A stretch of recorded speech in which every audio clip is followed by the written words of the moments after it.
Herodotus! I'm fine. I'm fine. The stories are true. That is the spear of Leonidas. The hero's blade.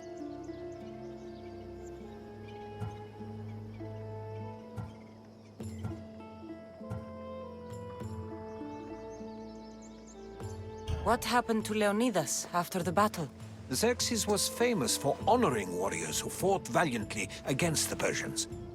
But Leonidas infuriated him so much, he cut off his head and impaled it on a pike. A bloody battle ensued, and his remains were reclaimed by the Spartans and buried here.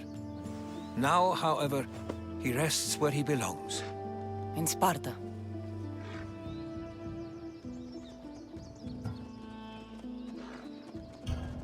Where were Sparta's allies?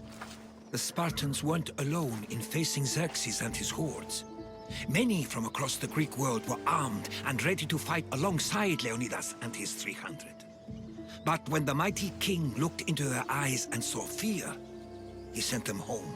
That sounds like madness, not bravery. It was foretold by the Pythia that Sparta would lose either its freedom or its king to the Persians. Leonidas made his choice.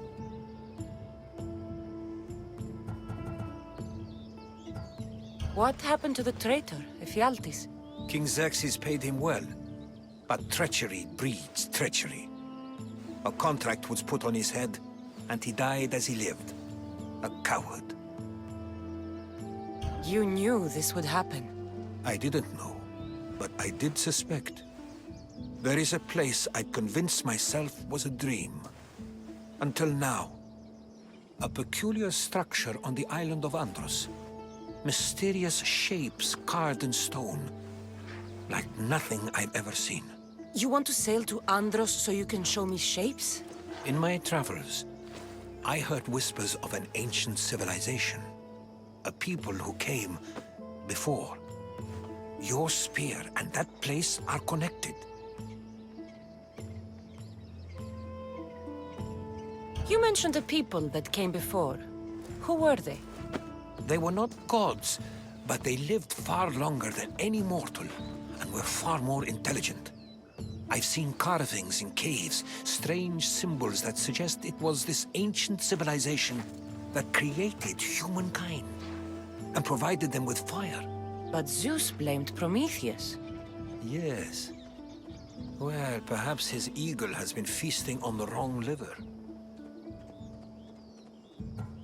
The spear awakened to you, Herodotus. I trust you. You understand.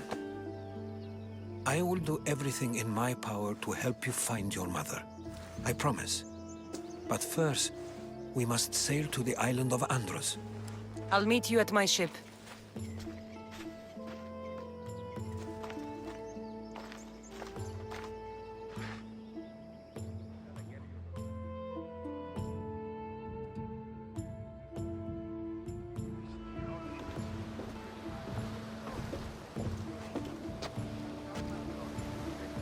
Welcome aboard the Adrestia, Herodotus.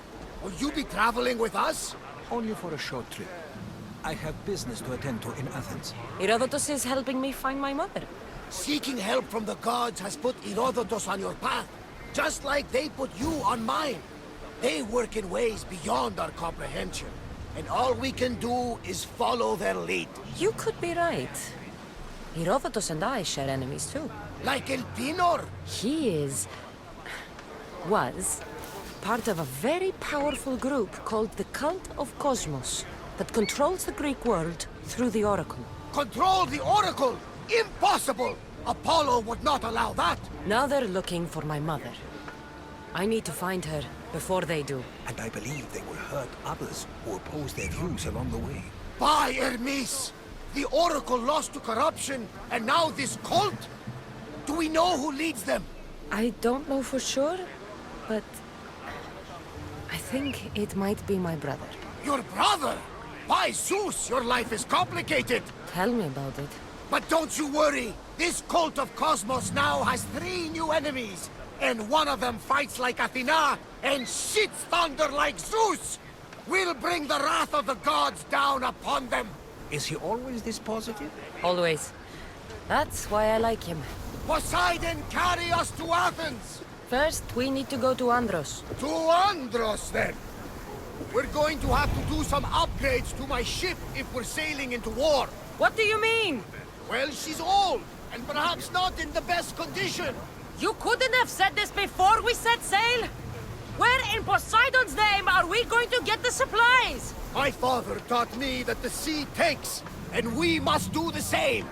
Fortunately, there are plenty of pirate ships in these waters that we can board and take from. What are we waiting for? Let's hunt some pirates! Now that we have the necessary resources, we can upgrade the ship's hull. Poseidon be praised. She's in ramming shape now, like a feast in the ocean.